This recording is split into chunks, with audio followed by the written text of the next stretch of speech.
courage. Bonjour à tous, bonjour à toutes. Ravi de vous retrouver pour cette masterclass Up Together. Bonjour Benjamin. Bonjour à tous. Bonjour Grégoire. Est-ce que vous nous entendez bien? Est-ce que vous pouvez nous mettre un petit pouce dans le chat ou un petit coucou pour être sûr que tout fonctionne? Ok, ça m'a l'air pas mal. Bonjour à tous, bienvenue. Vous nous entendez Merci. bien? Ouais, super. Super, bonjour. Ouais, ça Merci défile. beaucoup. Salut tout le monde. Écoutez, aujourd'hui, on est très heureux de vous accueillir. Alors, c'est la dernière masterclass Up Together avant le break de l'été. Alors, était bien mérité pour tous les managers et les RH qui sont aujourd'hui dans la salle. Aujourd'hui, la communauté Up Together, on a décidé de partager autour d'une question qui est comment manager par le don. Alors, pourquoi est-ce on a choisi cette thématique qui peut paraître presque antinomique ou tout du moins étonnante de prime abord pour certains d'entre vous, c'est quelques retours qu'on a eus. Alors, comme vous le savez, pour vous remettre un peu dans le contexte, pour ceux qui nous découvrent, Up Together, nous on crée des communautés de managers coachs qui transforment les organisations en profondeur. Donc vraiment, on accompagne les managers pour qu'ils acquièrent cette posture de coach. On ne fait pas du coaching à proprement parler. Et ce que nous disent les managers qui sont en phase justement de transformation vers cette posture de coach, c'est qu'à la fin de notre parcours d'atelier de coaching, ils apprennent à donner et à recevoir, mais que c'est pas toujours naturel pour eux. Donc ça, c'est quand même super intéressant. Donc ça nous paraissait logique de partager avec vous sur ce sujet qui est inspirant pour méditer à la plage ou à la montagne ou bien au bord d'une piscine cet été. Et donc c'est pour cette raison qu'on est super heureux d'accueillir donc aujourd'hui Benjamin Pavageau. Salut Benjamin, encore une fois. Salut à tous. Alors Benjamin, avant qu'il se présente, c'est l'auteur du livre Développer vraiment son leadership, engagement, don et reconnaissance, les clés pour faire la différence, rien que ça. Alors aujourd'hui, Benjamin, bon, c'est jamais très évident de se faire présenter comme ça, mais tu es quand même reconnu comme l'expert français sur le sujet. Il a exploré à travers ses recherches à la fois universitaires et vraiment de terrain les forces qui réunissent les meilleurs managers autour de la notion du don. C'est pour ça que c'est particulièrement pertinent ce qu'il va nous raconter aujourd'hui. Et aujourd'hui, Benjamin t'accompagne des dirigeants et des organisations justement dans leur transfo humaine et sociétale pour réconcilier justement le sens, l'impact et la performance. Avant de te laisser les micros, Benjamin, je vous rappelle que nos masterclass sont des masterclass interactives. Donc vraiment, on prendra vos questions au fil de l'eau. On est super preneur de vos réactions, de vos questions, soit dans le chat, soit dans l'onglet questions. Et après, on vous poussera aussi quelques sondages pendant la masterclass pour que vous puissiez interagir et qu'on prenne un peu la température. Peut-être Benjamin, je te laisse te présenter pour débuter cette masterclass. Oui, merci Grégoire.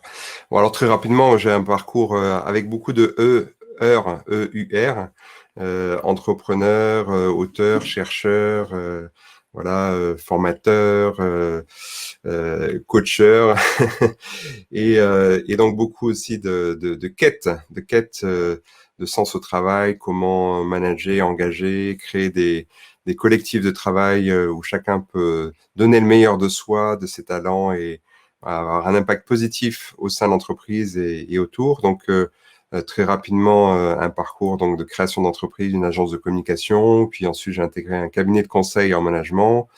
Donc, on faisait pas mal c'était la bulle du e-learning au début des années 2000. Donc, création de programmes de formation managériale, surtout en e-learning. Et puis, voilà, expérience de vie, je dis ça comme ça très simplement devant l'écran. Donc, la perte de ma mère juste le jour de ses 60 ans, entrée à la retraite. Et on s'est posé des questions existentielles avec mon épouse. On a 4 enfants, à l'époque on en avait 2, et on avait le désir de partir en mission humanitaire. Et finalement, ce qui nous retenait, c'était le job et la Picasso familiale qu'on venait d'acheter. Donc on a vendu, on est parti au Nigeria, au Cameroun, voilà, des expériences d'engagement très fort, radicales et pas toujours faciles. Avec aussi cette question, voilà, comment manager et comment bien doser ou mal doser ou enlever la question du dosage de cet engagement du don. Et donc ensuite, j'ai créé un master donc à l'IRCOM dans le domaine de l'action humanitaire et sociale, médico-sociale, économie sociale et solidaire, donc une formation management. Et puis, j'ai eu envie de creuser ces liens entre leadership, management et engagement, don. Voilà, j'avais des intuitions, mais j'avais envie d'apporter des preuves. Donc, j'ai fait une thèse qui était cofinancée par des grands groupes, par un cabinet aussi qui s'appelle Turning Point de coaching. Et donc, j'ai découvert l'accompagnement de dirigeants et de managers à cette époque-là. Et donc, j'ai étudié en particulier la Société Générale, la BNP, EDF, Accenture, qui a été mon terrain de jeu. Et ensuite, donc j'ai créé 2 chaires de recherche, une sur le travail et une sur le leadership. Et donc, pour essayer de transformer les découvertes de la thèse, donc qui ont été mâchées, remâchées par des chercheurs, des experts, etc., et en faire aussi une approche que j'espère innovante d'accompagnement individuel et collectif pour développer le leadership et qui est un effet d'entraînement, qui est un effet d'engagement dans un collectif, dans une équipe. Et effectivement, donc avec l'écriture de ce bouquin, donc qui me sert un peu de support à la fois de présentation, mais aussi de coaching individuel et collectif. Voilà pour la présentation. Top, merci beaucoup. Peut-être Benjamin, pendant que tu mets ta présentation en ligne, peut-être on a préparé un petit sondage pour un peu prendre la température que je viens de vous publier. Donc je vous invite à aller dans l'onglet sondage pour y répondre. C'est d'après vous, quel profil de travailleur est en haut de l'échelle de la réussite professionnelle? Donc performance, résultat, vraiment des choses visibles. Est-ce que c'est les givers, c'est ceux qui préfèrent donner plus que recevoir? Les takers, ils aiment avoir et recevoir plus qu'ils ne donnent. Ou les matchers, c'est ceux qui calculent un équilibre entre les deux. Donc on vous laisse répondre pour un peu prendre la température, c'est dans l'onglet sondage. Je sais pas Voilà, si, parce que Benjamin, tu vois les résultats qui se mettent en place? non, pour l'instant, ah ben il faut que je vote alors. Il faut que tu votes. Ouais. Toi, tu connais la Allez, je vais réponse. voter. Attention, la réponse est contre-intuitive. Je vous donnerai la réponse des recherches sur le domaine. Donc, réfléchissez bien. Donc, les matchers, les takers, les givers. Alors, c'est un terme anglais parce que c'est plus simple et il y a une étude qui y fait référence, donc dont on parlera tout à l'heure. Et souvent, la question qu'on me pose, c'est voilà, cette question du don. Est-ce que c'est pas un peu bisounours? Est-ce que c'est pas voilà, c'est des questions un peu privées, voire familiales. Qu'est-ce que ça a à faire avec le monde du travail, le monde du management? Et on va voir ensemble qu'il y a de plus en plus d'études et de pratiques qui se centrent sur cette logique du don qui fait partie de notre nature humaine. Donc, on va essayer d'en parler.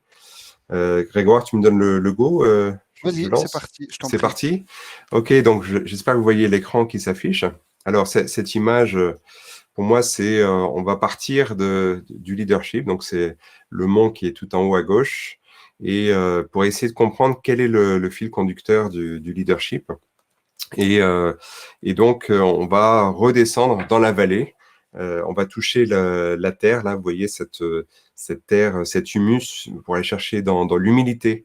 Humus, humilité, c'est reconnaître qui nous sommes vraiment.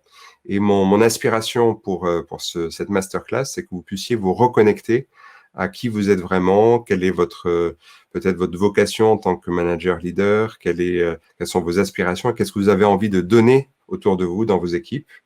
Et puis, on remontera, vous voyez, cette image des geysers, là. Donc, en creusant un petit peu, il y a une source qui va rejaillir et on va remonter vers un autre mont qui sera une nouvelle forme de leadership. Voilà. Donc en effet, donc on va développer ce thème du management par le don qui est centré sur ce bouquin, donc qui est le fruit à la fois de recherche et puis d'observation, d'intervention, plutôt au sein de comités de direction. Et donc, je vais vous faire part finalement du squelette à la fois de ce livre et aussi de toutes nos interventions, que vous allez voir, qui sont basées sur différentes étapes qui forment une sorte de cercle vertueux ou de logique de développement du leader au sens de la personne, mais aussi du leadership au sens collectif. Voilà. Donc, un leader donateur, on va voir ce que c'est. C'est quelqu'un c'est un leader qui s'est construit à force de donner, à force de recevoir. Donc, il se construit à partir de tout ce qu'il a reçu dans son enfance, dans sa formation, son expérience professionnelle. Et donc, cette histoire de don va contribuer à développer une identité et une mission de leader pour entrer ensuite dans ce qu'on appelle un ruban de Mobius. Alors, je ne sais pas si vous connaissez ce phénomène. Je vous invite à prendre une petite feuille de papier, si c'est possible, pour autour de vous, une feuille toute simple, et puis vous essayez d'en faire un ruban. Vous voyez, vous débrouillez pour la plier peut-être en 4 fois sur la longueur.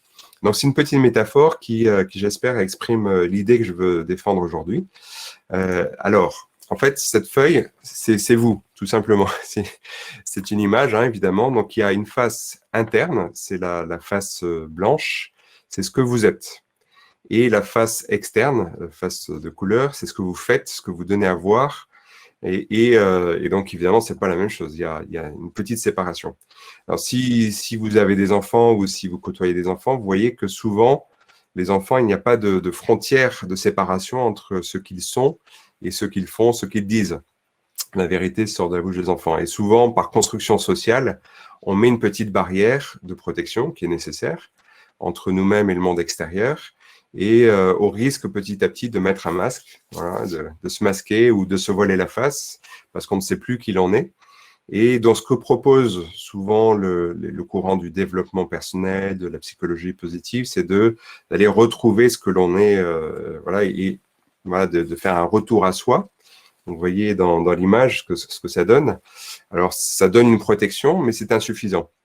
C'est insuffisant en tant que leader parce que c'est bien de savoir qui l'on est, mais ce n'est pas ça qui va entraîner les autres. Et pour moi, la thèse que je défends, c'est qu'il y a un tournant du don.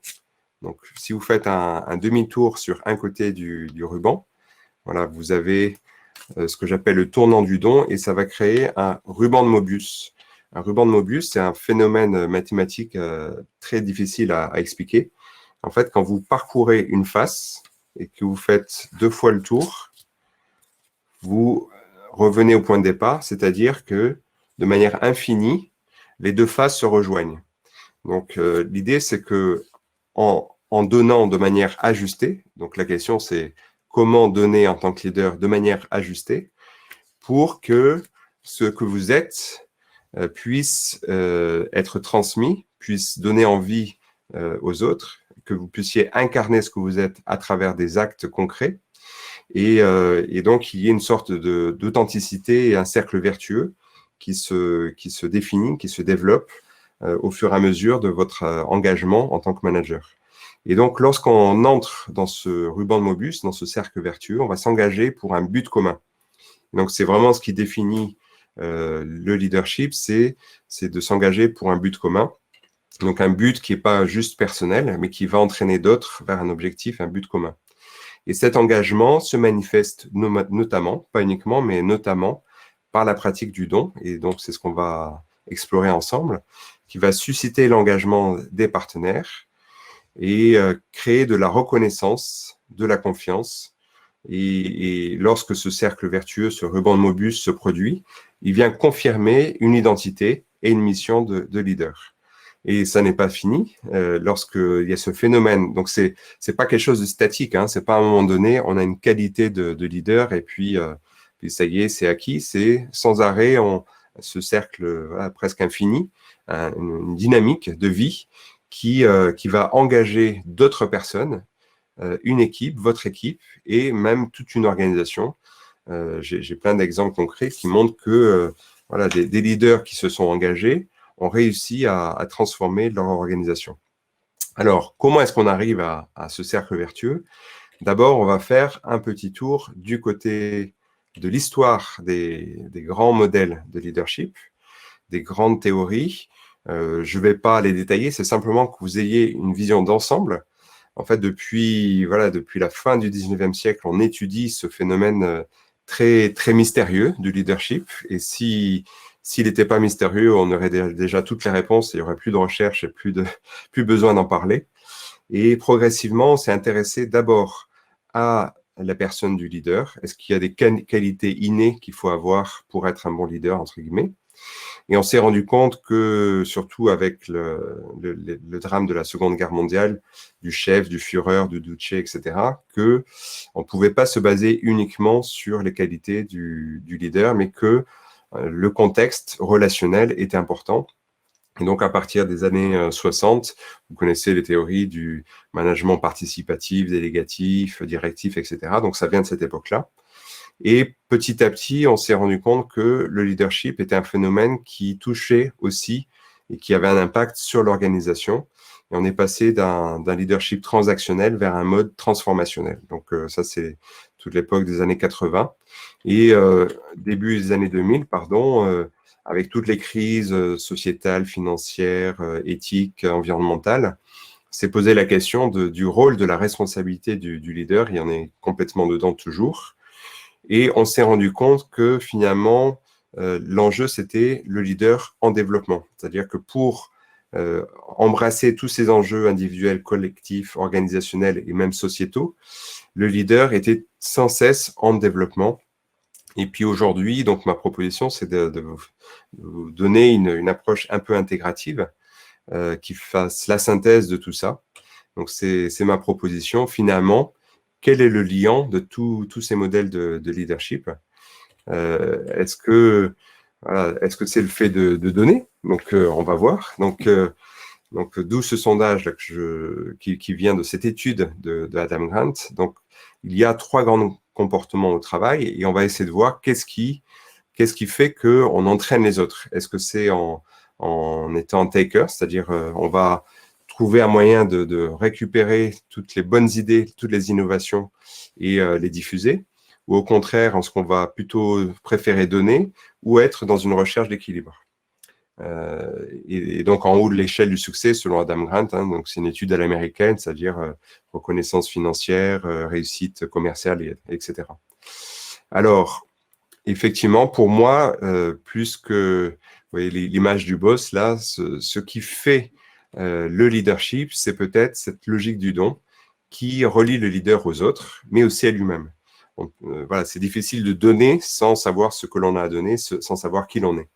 Donc le leader paie de sa personne, il donne du sien. Donc peut-être que voilà, il y a quelque chose autour de ce récit d'une histoire de don qui fait qu'on comprend comment un leader se développe. Et donc, c'est ce que j'ai fait en interrogeant des dirigeants, des managers dans pas mal de domaines, et y compris dans l'action humanitaire et sociale. Donc voilà, j'ai plusieurs centaines d'interviews.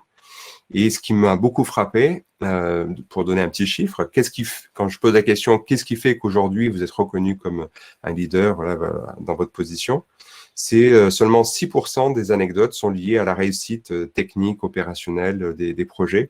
Tout le reste, c'est des histoires de relations, de ce qu'on a réussi à donner, à recevoir des autres. Et finalement, voilà, d'où cette hypothèse que j'essaie de creuser. Alors, pour donner voilà, ce sera la partie théorique de la présentation. Pour donner un repère, en fait, il y a une tension dans toutes ces théories du leadership et du management entre soit un mode transactionnel, donc en bas, donc on va maximiser les contrats, les rétributions, plus on va travailler, plus on aura de rétributions financières, plus ça va fonctionner. Donc on va élaborer des contrats très sophistiqués pour que ça fonctionne. Ou un autre mode qui est en vertical, un mode plus relationnel, ou qui est fait d'engagement, de bien réussi ou mal réussi, de réciprocité, de reconnaissance, de don, etc. Et donc, on a 4 grandes formes finalement d'action de leadership, soit une relation très mécanique, donc qui est très stable, on affine ce qu'on échange dans le cadre du travail, ce qu'on finance, ce qu'on donne comme moyen de travailler et ce qu'on reçoit, etc. Mais il y a peu d'engagement. Il y a l'échange contractuel qui peut être très, très puissant, très sophistiqué, mais on obtient ce qui est prévu, donc ça c'est l'avantage. Et l'inconvénient, c'est qu'on n'obtient pas l'imprévu, c'est-à-dire qu'il y a très peu d'innovation, ça tue l'innovation. Il y a une autre forme d'action au travail, c'est le don spontané, donc on va donner de manière généreuse, spontanée, sans trop réfléchir. Et le risque, c'est l'épuisement, c'est le don qui n'est pas reconnu, et donc il va entraîner certaines fois du burn-out, de l'épuisement. Et enfin, une tension forte entre cette prise en compte des contrats et de l'échange marchand, mais aussi de la qualité relationnelle qui va créer du don, de la reconnaissance et de l'engagement, avec un risque qui est toujours de surpression. Vous allez voir qu'en fait, dans l'approche que je défends, c'est pas un modèle idéaliste, même s'il y a des idéaux très forts, puisqu'on peut donner par générosité pour des grands idéaux. Mais évidemment, dans la réalité du monde du travail, on doit tenir compte de ce mode transactionnel. Alors, la réponse au sondage. Donc, je vois. Alors, on Donc, avait 55% qui disaient que c'était les matchers, ceux qui calculaient le bon équilibre. ouais. 55%, 24 de givers et à peu près 20 pour les takers. Tiens, c'est étonnant, c'est pas courant. Donc, je ne sais pas si c'est le fait qu'il y a eu pas mal de travail chez Up Together, mais en général, il y a soit les idéalistes, beaucoup de votes pour les givers, soit les pessimistes qui pensent que c'est les takers qui réussissent. Alors, en bas de l'échelle, première réponse, c'est une mauvaise surprise. En bas de l'échelle de la réussite, ce sont les givers. Voilà, point, point, point. Donc, malheureusement, ceux qui réussissent peu, c'est souvent des gens qui ont peut-être une forme de naïveté, donc ils sont généreux, mais ils font pas forcément attention à ce qu'ils font. Et donc, c'est souvent des gens aussi qui réussissent pas à évoluer dans le cadre du travail, qui sont déçus, un petit peu aigris. Alors, si j'étais en face de vous, qu'est-ce que vous mettez en haut de l'échelle? Donc, vous répondez des matchers. Eh bien, non, perdu. Et ça n'est pas non plus les takers. Les takers, ils réussissent pendant un temps, mais au bout d'un moment, ils plafonnent. Et en fait, ce sont aussi les givers. Donc, en bas de l'échelle, vous avez des givers. Et en haut de l'échelle, vous avez aussi des givers. Donc, ce sont des gens qui sont aussi ambitieux que les takers. Sauf que la différence, c'est qu'ils acceptent de prendre un risque, de perdre pour peut-être gagner sur le long terme. Et finalement, ils arrivent à faire la distinction entre le prendre et le recevoir. C'est-à-dire qu'ils peuvent recevoir les bonnes idées des autres et puis les valoriser, les reconnaître, les diffuser. Et par contre, ils vont susciter un engagement et démultiplier l'aide, l'impact de leur qualité de don. Donc, c'est ça qui va les distinguer. Et finalement, quand on regarde, si on reprend le même schéma, on a les takers qui sont vraiment dans l'échange contractuel, le matchers qui cherche une relation mécanique. Donc, c'est une zone de protection, une zone de confort, mais ça n'entraîne pas d'innovation, il n'y a pas d'effet de leadership. Et la vraie transformation, elle n'est pas uniquement dans le fait de donner de manière spontanée, parce qu'on va donner peut-être sans réfléchir à notre responsabilité, surtout en tant que manager. Mais pour moi, ce sont les leader givers qui vont réussir à tenir compte de manière réaliste des contrats de l'échange marchand, tout en valorisant cette culture du don. Voilà, donc c'est ce qu'on va explorer. Voilà, le temps passe vite, il faut que j'accélère un petit peu. Grégoire, tu me modères, hein, si Vas-y, n'hésites vas-y. pas. Et après, on va aller voir concrètement quelles sont les formes de dons qui fonctionnent. Alors, juste pour terminer sur cette montagne du leadership, revenons aux fondamentaux. J'aime bien aller dans l'histoire des mots. Donc, l'étymologie du leadership ou de leader, ça vient de to lead, qui veut dire conduire. On voit tout de suite qu'évidemment, il faut des bonnes qualités, mais ça ne suffit pas. C'est un processus. Et si on rajoute le suffixe en anglais ship, to leadership, ship, c'est l'état, la condition de porter une charge. Et ça, c'est dérivé de to shape, se laisser transformer, façonner. Et si on va dans l'indo-européen, donc encore plus ancien au Moyen-Âge, donc late, ça veut dire en fait, après en anglais, ça donnait to live, to die to oneself. Donc ça veut dire quitter quelque chose, abandonner quelque chose, voire même mourir à quelque chose, mourir à soi-même. Donc il y a une forme d'abandon pour aller vers un nouveau but. Et donc je cite un manager chez Accenture. Donc le leadership authentique, c'est une transformation intérieure et pas une injonction extérieure. Je trouve ça très, très élégant, donc j'ai récupéré ce verbatim. Et ma proposition de définition, en fait, peut-être ça va vous surprendre, vous ne serez pas forcément d'accord.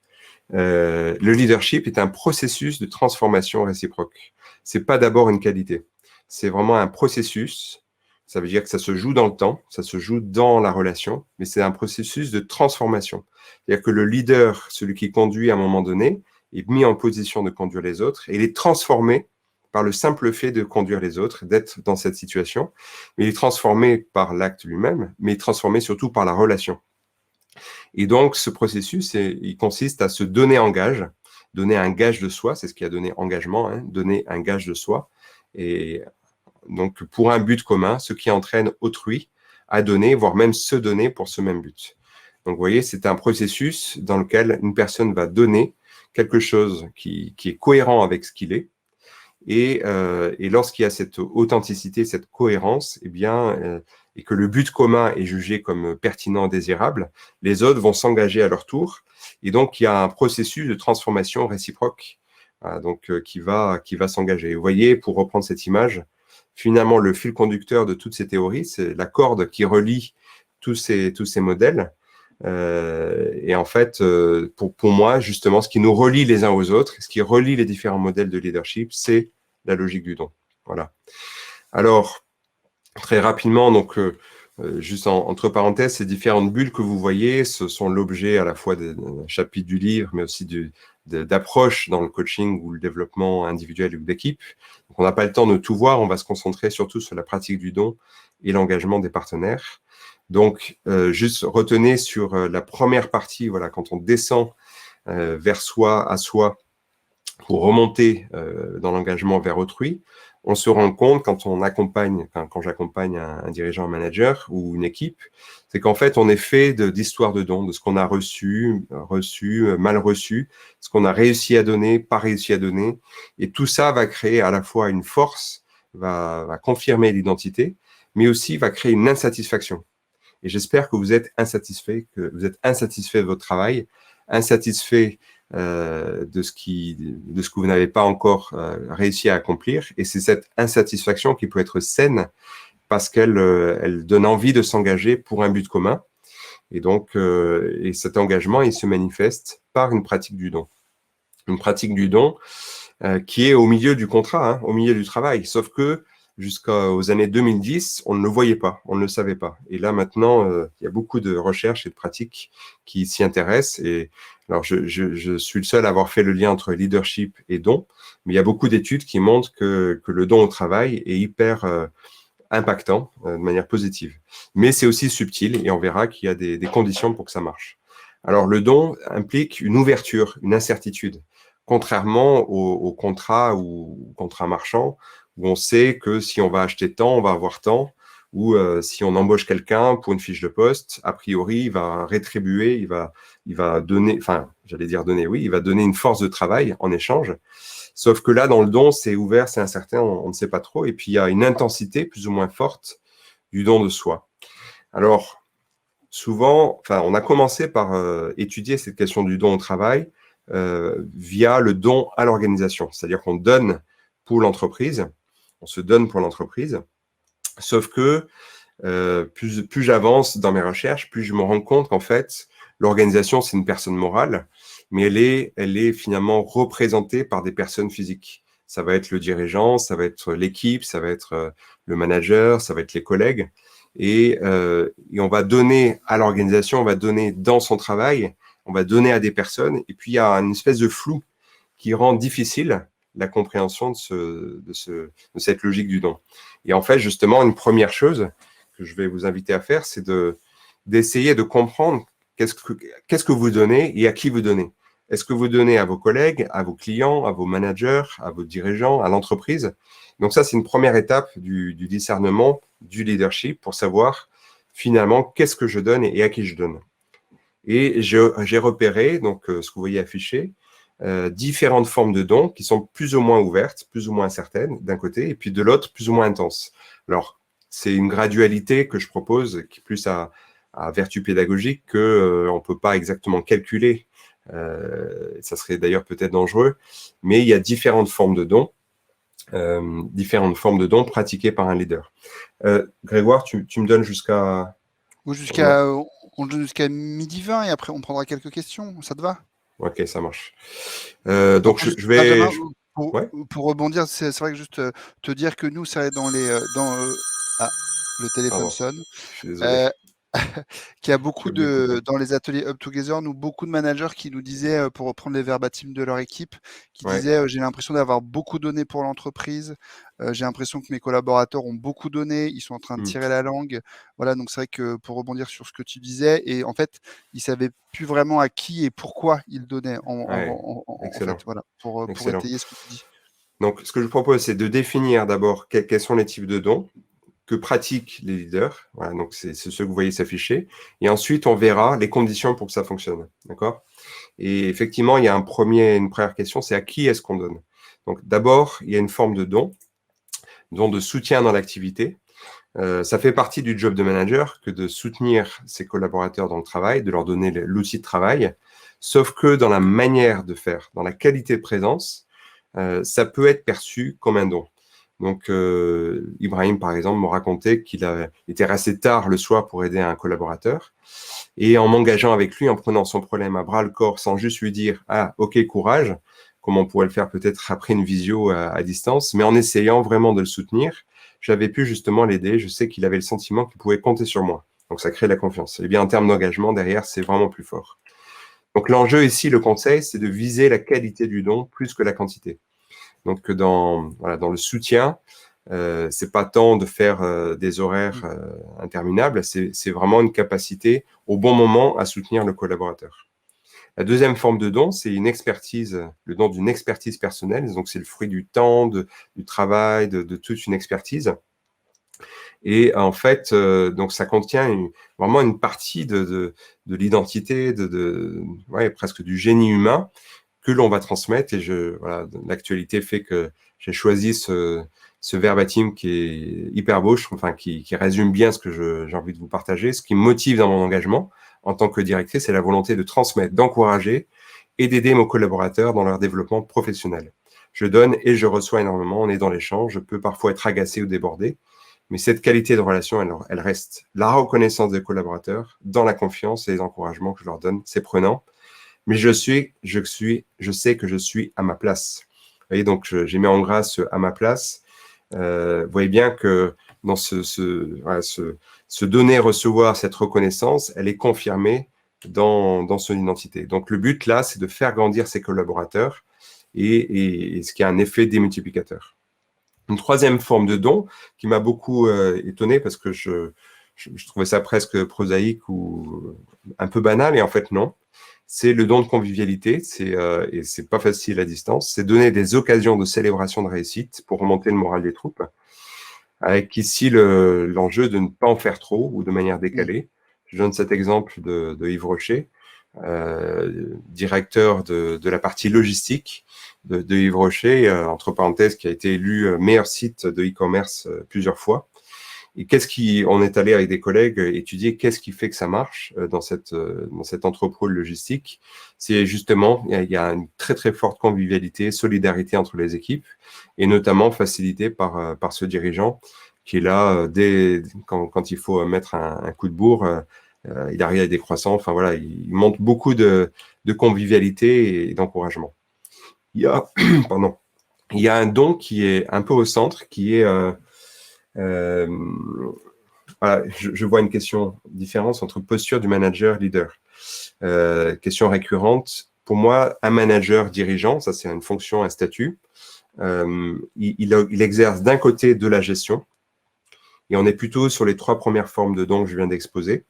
Et ce qui va entraîner plutôt du leadership, c'est plutôt à travers les relations. Donc la dimension gestionnaire, c'est plutôt le contrat, la maximisation. Et la dimension relationnelle, c'est plutôt le leadership. Mais un manager fait aussi bien de la gestion que du leadership. Donc, j'espère que ça répond à la question. Il n'y a pas d'opposition entre manager et leader. C'est Mmh. plutôt un manager exerce du leadership et de la gestion, et il a besoin des deux. Et justement, ce qui est clé pour passer de la gestion au leadership, c'est la transmission d'une responsabilité. Et j'ai eu l'honneur d'interviewer Jean-Dominique Sénard, donc au moment où il passait de Michelin à Renault-Nissan. Il sortait d'une négo avec Nissan à l'époque de la crise. Et en fait, sa définition de la transmission de responsabilité est vraiment passionnante. C'est finalement, bon, vous pouvez la retrouver, mais c'est de laisser aux échelons, entre guillemets, inférieurs, c'est-à-dire aux collaborateurs, l'initiative. Et le rôle du leader, c'est de venir en aide, en assistance, et non pas en substitution, pour développer finalement ce qui est déjà là. Donc ça, c'est une grande découverte aussi et un combat qui m'anime, c'est qu'en fait, le don, la créativité, la motivation, elles sont déjà là. L'idéologie managériale nous a fait croire qu'un manager devait motiver. C'est faux. Les gens, par nature, sauf cas exceptionnel, sont motivés, ils sont là pour travailler. On a tous envie de faire du bon travail. Simplement, l'organisation va nuire quelquefois à cette motivation initiale, intrinsèque. Donc, l'enjeu du leader, c'est plutôt de venir en aide pour démultiplier cette capacité à donner. Et à la fois, Benjamin, c'est un peu paradoxal parce que tu dis que les managers sont à la fois leaders et gestionnaires, mais c'est vrai que donner la possibilité à chacun de s'exprimer et de prendre ses risques et d'être en autonomie, ça veut dire qu'il faut aussi bien doser la gestion du temps, des ressources, pour qu'aussi on atteigne les objectifs. Donc, tu vois, c'est un peu les injonctions paradoxales auxquelles sont soumis les managers qui peuvent être compliquées pour eux quand on est dans l'opérationnel. De toute façon, c'est une tension avec l'axe que j'ai montré tout à l'heure. Il y a la maximisation, la gestion et le don. Et en fait, les deux sont perpétuellement en tension. Et finalement, la réussite d'un leader, ça va être de réussir sans naïveté à gérer le travail qu'il y a à faire et aussi à reconnaître le don qui est déjà là. Et abandonner aussi quelque part une forme de son pouvoir pour laisser l'initiative aux autres. Donc on parle beaucoup d'autonomie, mais l'autonomie, c'est se définir soi-même. Je pense que la subsidiarité est plus puissante comme notion, c'est justement de favoriser, fertiliser, féconder ce qui est déjà là, en donnant les moyens aux équipes de continuer à donner, de reconnaître ce qui est déjà là et de l'amplifier. C'est surtout ça le rôle du leader, à mon sens. Il n'y a pas d'opposition, c'est ça qui est intéressant. Il n'y a pas d'opposition, il y a une tension entre les deux, une articulation entre les deux. Et je ne te cache pas qu'au début de mon travail, il y a 10 ans sur ce sujet, je pensais qu'il y avait d'un côté le job, la gestion, et en plus un supplément d'âme qui est le don, qui était un peu à côté, ce qu'on fait en plus, les heures sup, ce qu'on fait en plus, etc. Et en fait, plus ça va, plus je me rends compte que c'est plutôt une articulation entre deux dimensions qui sont orthogonales, mais qui sont inhérentes au travail. Voilà. Il y a le don de soutien hors compte de travail, dont je vais avancer un petit peu, c'est se préoccuper, s'occuper de préoccupations d'un collaborateur qui est en difficulté. Et ça, c'est assez puissant. Donc là, l'enjeu, c'est répondre aux besoins réels selon les vertus de justice et de prudence. Donc là, ça, c'est quelque chose qu'on ne peut pas forcément prévoir, mais être attentif aux besoins et aux difficultés personnelles du collaborateur. Une forme de don très puissante, c'est ce que j'appelle le don de mentorat. Alors, je pense que ça rejoint la communauté Up Together, c'est vraiment développer les qualités, le potentiel d'autrui. Et c'est très étonnant parce que c'est pas demandé par l'organisation. Moi, j'ai vu par exemple une directrice financière à la Société Générale. Elle a été très étonnée de ma question, mais pourquoi est-ce que vous continuez à faire ça? Effectivement, elle continue à suivre ses anciens collaborateurs dans le temps, même sortie de l'entreprise. Et elle fait ça sur son temps de travail. Mais pourquoi est-ce que vous faites ça?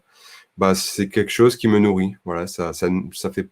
Elle était étonnée de la question, mais elle se rendait compte que ça lui fait du bien et ça donne du sens à son travail de manager.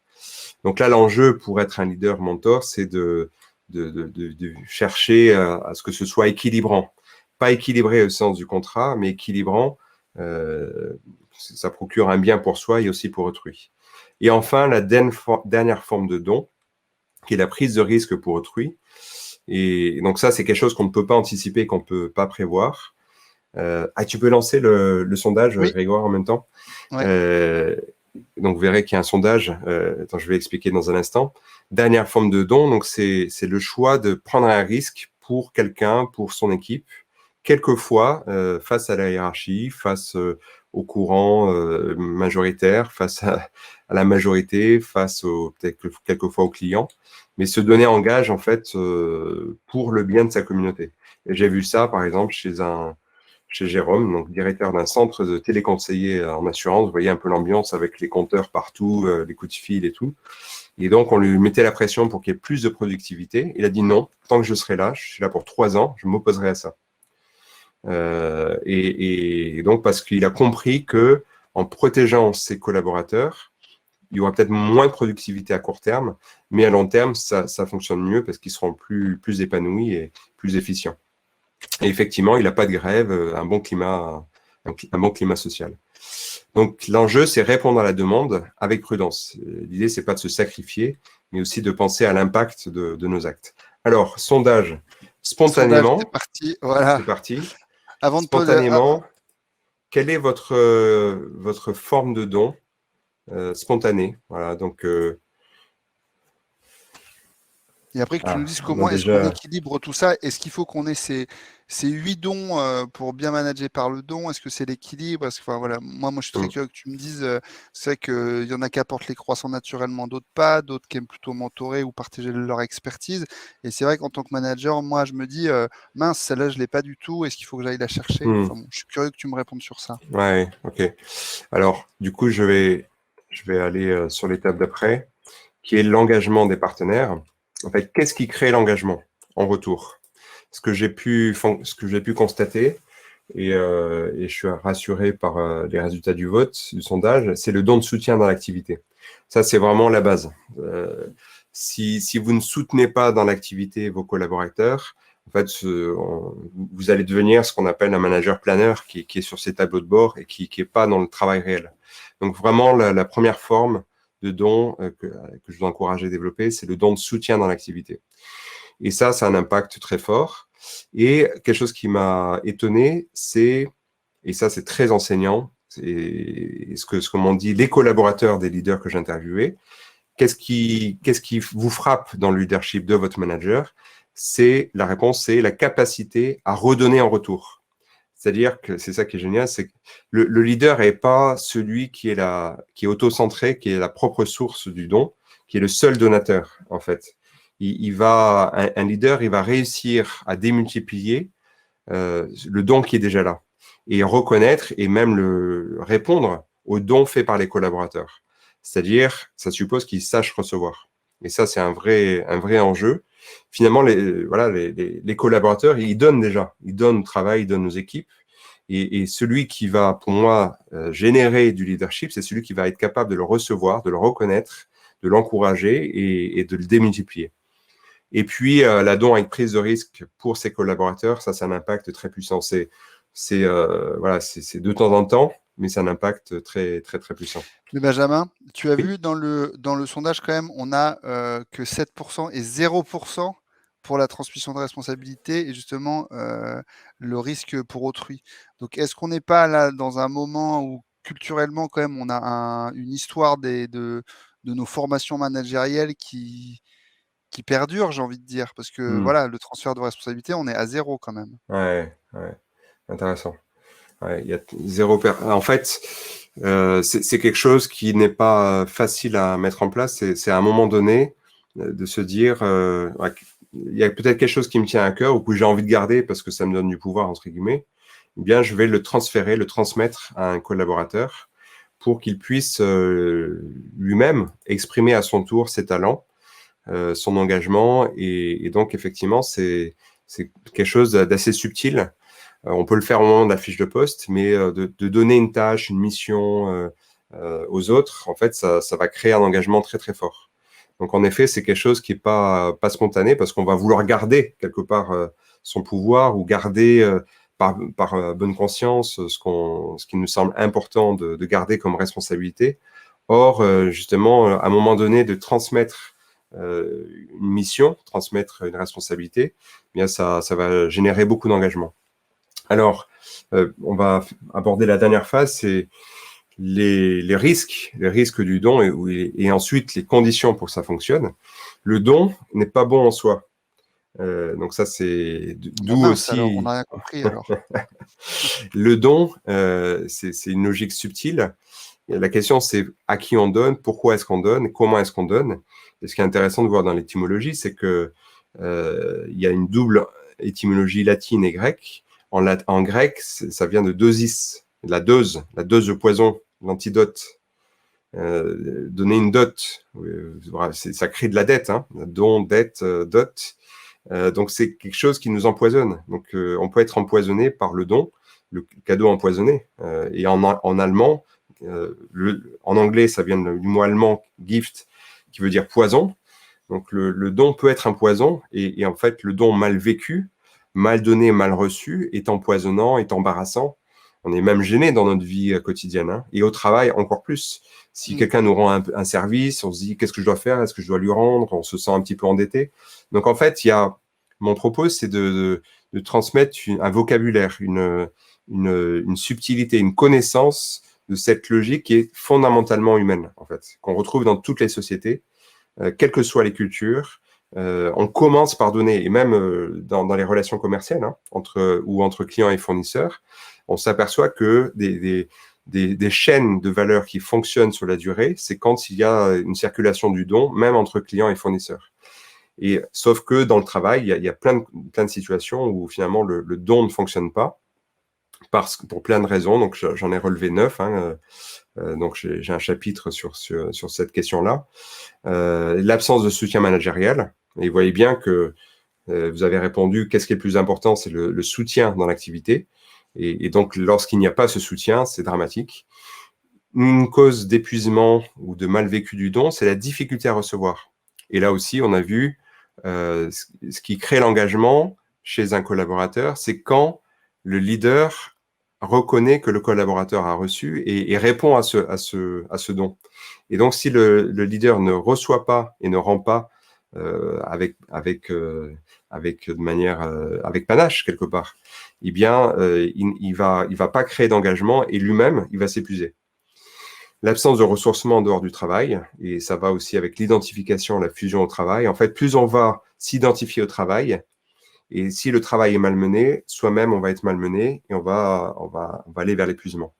Donc, l'enjeu, c'est donner quelque chose de soi à travers le travail, sauf que le travail, ce n'est pas soi. Et l'œuvre, ça n'est pas l'auteur. Donc, c'est un travail de toute une vie, hein. Moi, j'en suis. Si je travaille sur ces questions, entre parenthèses, c'est que j'ai du mal. Donc, je dis ça, voilà, avec modestie. Et c'est pas facile. C'est pas facile à la fois de donner ce qu'on a de meilleur dans l'œuvre, et en même temps de se dire, à un moment donné, on abandonne ce qu'on a réalisé. Réussir à un moment donné. Donc, le don surdosé, sous-dosé, finalement, quand on donne peu, on s'épuise. Ça, c'est assez paradoxal. Le don empêché par l'organisation, le don spolié, c'est-à-dire pris par les autres, ou le don mal ciblé, c'est-à-dire qu'on s'évertue, on s'époumonne à travailler sur un objectif qui n'est pas demandé et qui n'est pas judicieux. Et peut-être pour, juste avant la conclusion, est-ce que je regarde les questions en même temps, Grégoire, ou Ouais, enfin, il y avait Fabienne qui nous demandait justement autour de la question du bénévolat, est-ce que c'est du don sans contre-don? Qu'en pensez-vous? Alors, Fabienne, si tu permets, je vais juste exposer les conditions du don pour que ça fonctionne. Et puis, Grégoire, tu me rappelleras de répondre. Okay. En fait, il y a un tas j'ai relevé 7 clés, donc on pourrait détailler, mais on n'aura pas le temps, mais 7 clés pour que le don circule et fonctionne. La première condition, c'est que se ressourcer au don reçu, c'est-à-dire la capacité à se nourrir de ce qu'on a reçu, de se considérer comme héritier. On n'est pas la source du don, on est plutôt, c'est un peu l'image du lac, hein. On reçoit d'une source, et lorsqu'on est rempli, on peut donner à son tour. Mais la mer morte, elle ne donne rien derrière, elle fait que recevoir du fleuve Jourdain, elle amalgame, elle accumule le don, mais ça s'appauvrit, donc il n'y a pas de vie dans la mer morte, parce que elle ne redonne pas. Donc là, c'est une question de circulation qui est ressource. Voilà, donc une capacité à se ressourcer aux dons reçus, s'ouvrir à ses propres besoins. Donc c'est pas de l'égoïsme, c'est prendre soin de soi pour prendre soin des autres. Le leader donne en fonction des besoins réels d'autrui. Et donc ça, c'est une clé par rapport aux généreux, hein. Donc j'ai beaucoup travaillé avec le domaine de l'action humanitaire et sociale.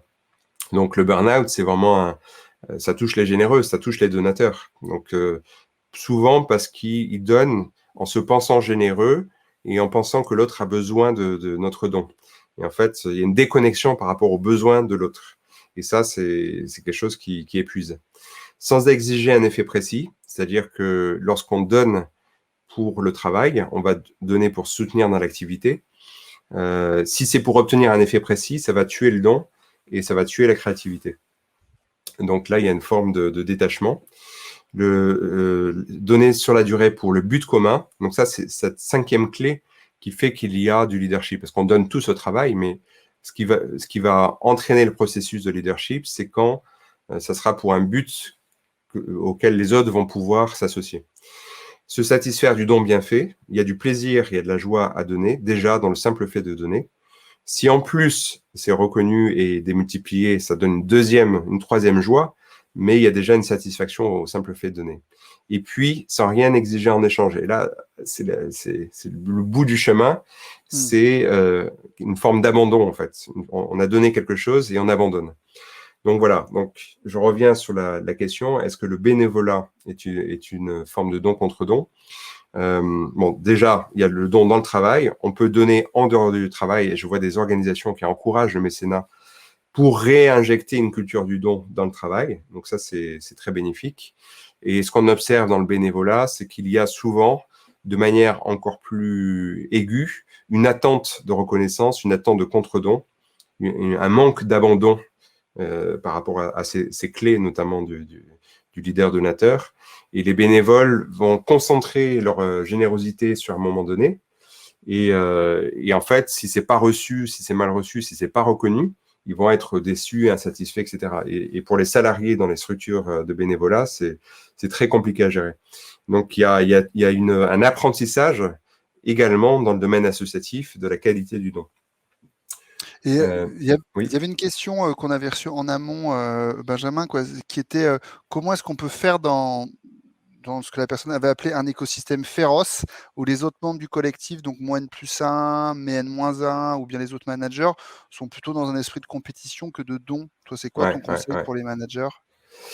Donc en fait, oui, là, je vous montre le schéma sur comment transformer un collectif. On retrouve les 5 mêmes étapes, sauf qu'on va commencer par l'engagement, la reconnaissance, l'alignement de la mission de l'organisation ou de l'équipe, travailler sur un bout commun et créer un écosystème de dons.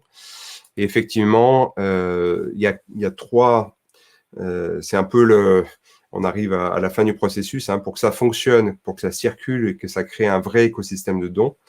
Ça ne peut fonctionner que si, de manière durable, hein, que si on change le système de rétribution, de reconnaissance.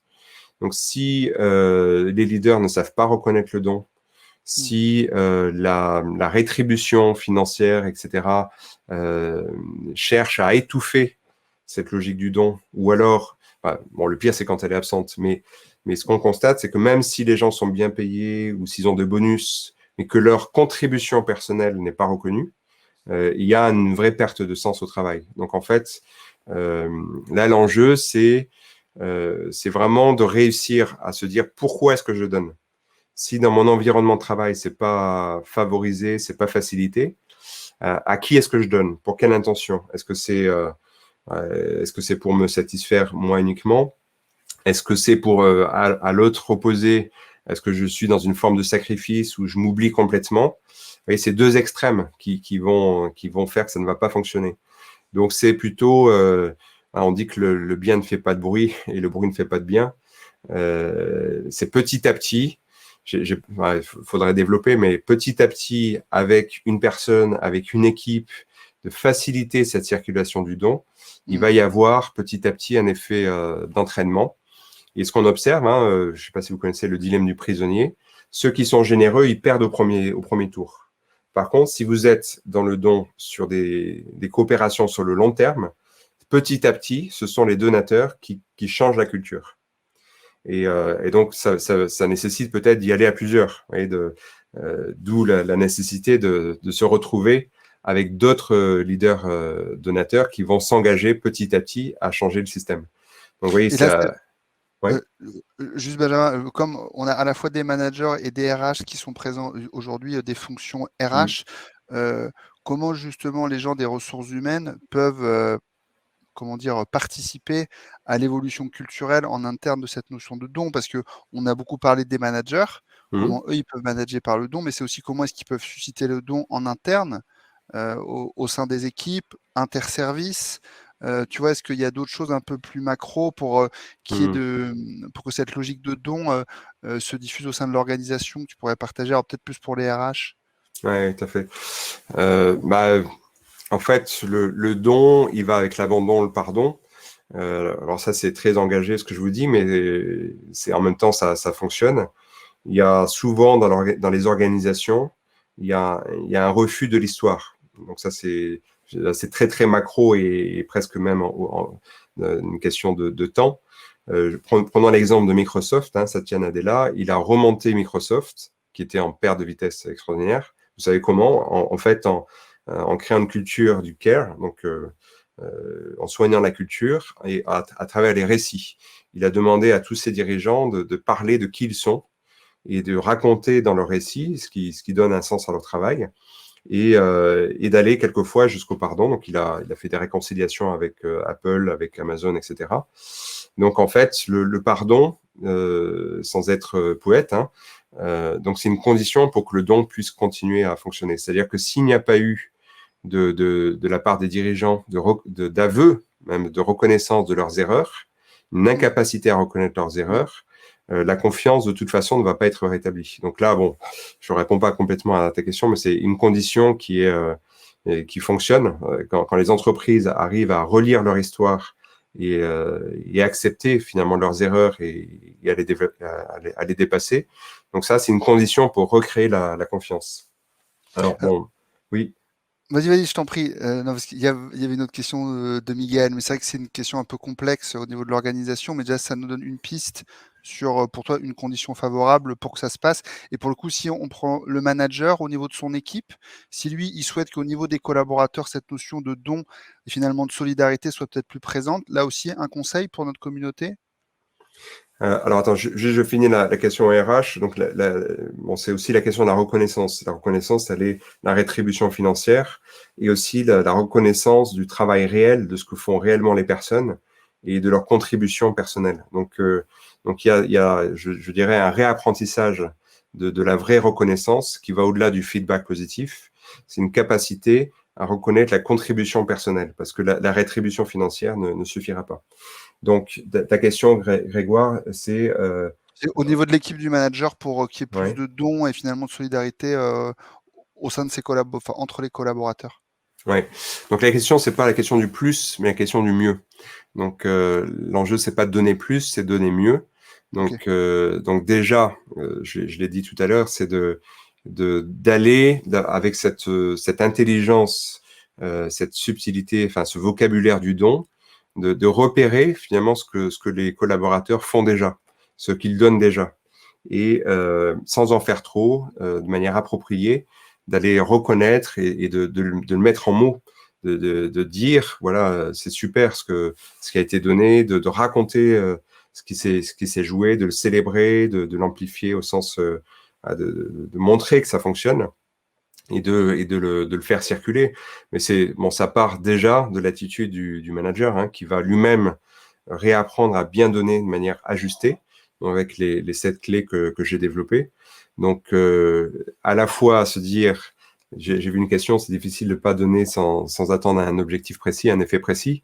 C'est se dire, d'un côté, OK, il y a le job, il y a le contrat, les tâches qui doivent être faites. Donc ça, c'est normal que je les fasse respecter en tant que manager. Mais il y a un moment donné où je vais donner quelque chose de précieux, voilà, un conseil précieux, faire du mentorat, soutenir en dehors du contrat de travail sur des enjeux privés, et quelque part avoir une forme d'abandon et laisser faire à ce niveau-là. Donc laisser circuler la vie qui est déjà présente. Et finalement, c'est plutôt le concept du leader jardinier en fait qui va mettre les bons tuteurs au bon moment, bien ajuster les excès de dons et quand c'est mal fait par excès, par exemple, inviter à moins donner. Vous voyez, c'est pas une question de quantité, mais plus une question de qualité. Pourquoi Super est-ce que l'on intéressant. donne? Pourquoi est-ce que tu donnes ça? Tu es sûr que c'est approprié? Est-ce que tu en fais pas trop? Et Hmm. puis, les collaborateurs perfectionnistes, ils vont chercher inconsciemment à se reconnaître dans l'œuvre.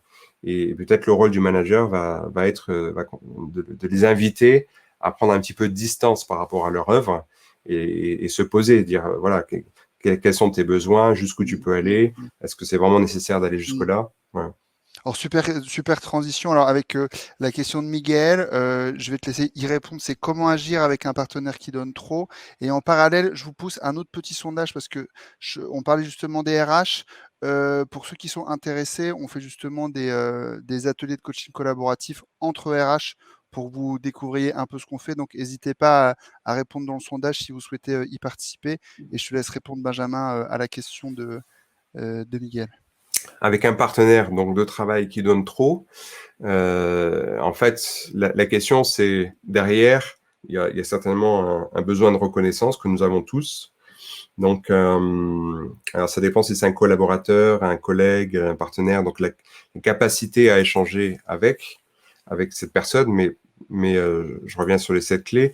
En fait, s'il donne trop, il peut y avoir plusieurs raisons. Donc, peut-être manifester la reconnaissance de ce don qui est peut-être trop envahissant, et peut-être aussi exprimer que quelqu'un qui donne trop, ou un manager ou un dirigeant qui donne trop, en fait, paradoxalement, il va étouffer le don chez les autres. Parce qu'il va se penser généreux, et il ne va pas donner en fonction des besoins réels d'autrui. Donc, c'est la clé numéro 3.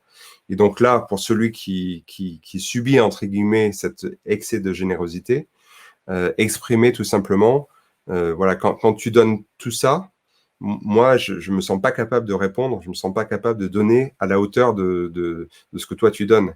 Donc, ça me met en difficulté, en fait. Et donc, d'échanger sur, finalement, cet ajustement des dons en fonction des besoins réels de chacun. Donc, entrer en discussion, pourquoi est-ce que tu donnes autant, ça m'intéresse, qu'est-ce que tu en attends, quelle est ton aspiration, et puis exprimer aussi, s'affirmer au sens positif, hein, affirmer ses besoins. Moi, j'ai besoin aussi de donner quelque chose dans mon travail ou dans notre relation, mais si tu donnes tout, moi, j'ai plus de place pour m'exprimer, donc je peux plus donner. Et on peut même aller jusqu'à la question du leadership, c'est le leader donateur qui donne en envahissant les autres, bah, il y aura plus de subsidiarité, il va rien transmettre, et il va étouffer, en fait, il va mettre trop d'engrais, et ça ne va pas pousser. Ce sera toxique presque. Super, Benjamin, il est 12h30. Un grand merci pour cette masterclass vraiment de très très haute qualité. Un grand merci.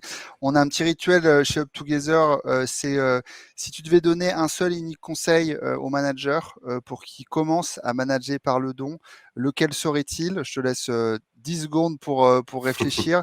Et je vous pose un dernier sondage qui nous permet de toujours améliorer nos masterclass. C'est est-ce que vous recommanderiez nos masterclass à un autre collègue? Je vous laisse répondre. Et puis Benjamin, je te laisse peut-être conclure.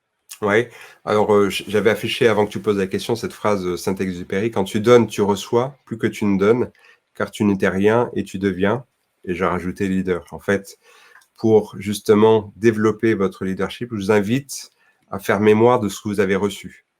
Et c'est ce que vous avez reçu, ce que vous avez donné, mal donné dans votre histoire, dit quelque chose de vous, de ce que vous êtes, et exprime votre leadership. Donc, en allant chercher dans votre histoire de vie ce que vous avez reçu, donné, mal reçu, vous allez pouvoir identifier voilà, quelle est la source de votre engagement. Écoute, un grand merci. Sans faire de mauvais jeu de mots, merci de nous avoir donné cette heure et d'avoir partagé. Je vous souhaite à toutes et à tous un super bel été. Ressourcez-vous bien. Prenez le temps de méditer sur tout ça. Et puis, on se retrouve à la rentrée au mois de septembre. Pour ceux qui le souhaitent, il va y avoir un replay et un petit digest comme d'habitude. Encore un grand merci, Benjamin. Et salut à toutes et à tous. Bel été. On se retrouve sur LinkedIn si vous voulez. Merci à Voilà. tous. Au revoir.